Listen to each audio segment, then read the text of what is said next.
Bíblia diz em Juízes capítulo 13, ela conta a história de um homem chamado Manoá. Manoá tinha uma esposa, a Bíblia não diz o nome, só diz que essa mulher ela era estéril.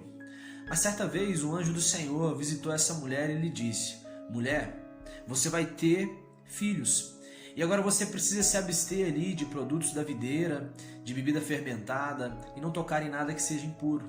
Porque o filho que você vai ter, ele vai ser nazireu de Deus, ou seja, consagrado desde o teu ventre. O nazireato era uma lei judaica onde a criança ela era consagrada desde o ventre da mãe e ele precisava se abster de algumas coisas, bem como os produtos da videira, bebida fermentada, não tocar em animais impuros, não cortar o cabelo e não se casar com mulheres de outros povos. Então agora, aquela mulher, ela vai e conta ali para o seu marido Manoá o que havia acontecido. Manoá fica muito feliz, pois ele agora teria um filho e ele quer saber como cuidaria desse filho. Então ele roga para que o anjo apareça mais uma vez. Então, depois de um tempo, o anjo ele aparece ali a sua mulher. A sua mulher ela vai vir contar para Manoá e agora Manoá, tendo uma conversa com o anjo, ele fica sabendo de como cuidar ali do seu filho. Então perceba agora que esse casal era um casal ali perfeito, um casal que vivia na presença do Senhor, que vivia em submissão, porque a mulher ela reconhecia que Manoá era o cabeça da casa, então ele agora cuidava ali das direções, e Manoá também reconhecia que Deus também falava com sua mulher. Então, era um casal perfeito e agora eles tinham a incumbência ali de cuidar de um filho. Ponto. Depois de um tempo, então, a Bíblia diz que nasceu esse filho e a mulher, ela colocou ali o nome dele de Sansão. Acontece que depois de um tempo, Sansão, ele agora, a Bíblia diz que o Espírito de Deus, ele se apossou dele e aí ele começou a sair pelo mundo. E aí ele foi para uma cidade chamada Tímina e ele conheceu uma mulher muito bonita e queria se casar com ela. Tímina era uma cidade que ficava ali no território dos filisteus, ou seja, as mulheres daquele local, ele não poderia casar com elas. Mas agora ele chega até os pais e pergunta: pai, eu quero me casar com essa mulher. E os pais até tentam convencer ele dessa ideia, só que os pais acabam acompanhando ali Sansão para ele se casar com essa mulher em Tímina.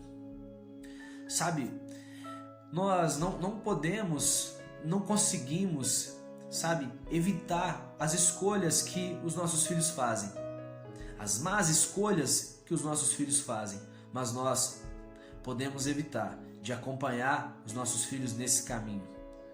Porque agora você vai ver que desse casamento, Sansão arranjou tanto problema ali com a família e isso desencadeou ali agora um embate ali contra os filisteus.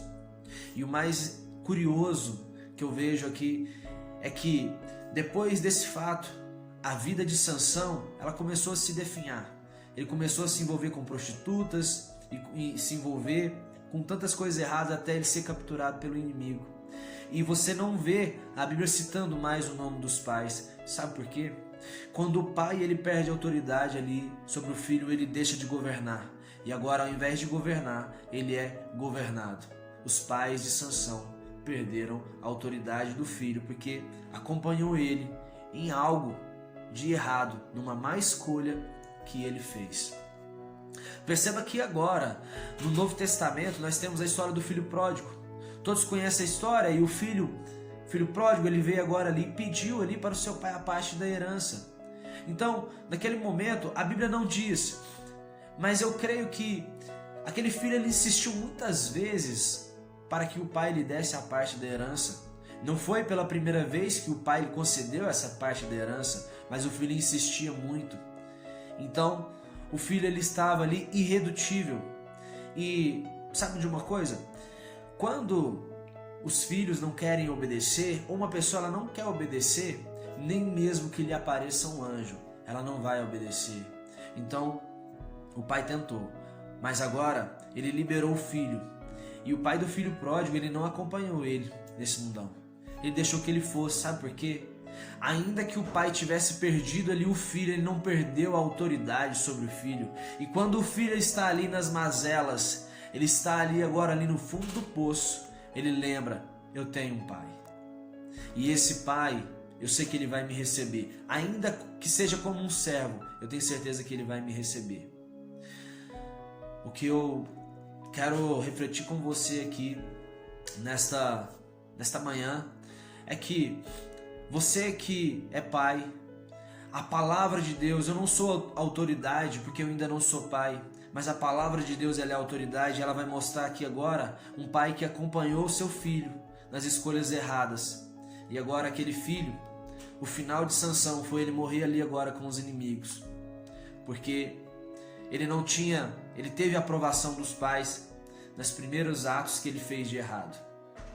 Ainda que os pais eles começassem bem, ele começou na presença do Senhor, mas agora aquele presente que Deus havia dado para eles, que era um filho, se tornou ali muito mais importante do que a presença de Deus. Então entenda uma coisa, que nós precisamos ser autoridade sobre os nossos filhos, e que tudo que Deus ele nos der, nós primeiramente iremos consagrar a Ele. A Bíblia diz que aquele que ama muito mais o seu filho do que o Senhor não é digno dele. Então o nosso maior amor, a nossa maior dedicação de amor é ao Senhor, e segundo ali vem os filhos. Seguindo essa ordem, eu tenho certeza que nós vamos ter êxito no cuidado ali entre pai e filho, e esse elo perfeito ali ele vai funcionar conforme ali a palavra do Senhor. Que Deus possa te dar bastante entendimento, e que você tenha sabedoria no cuidado ali entre pai e filho. Que Deus te abençoe muito, em nome de Jesus.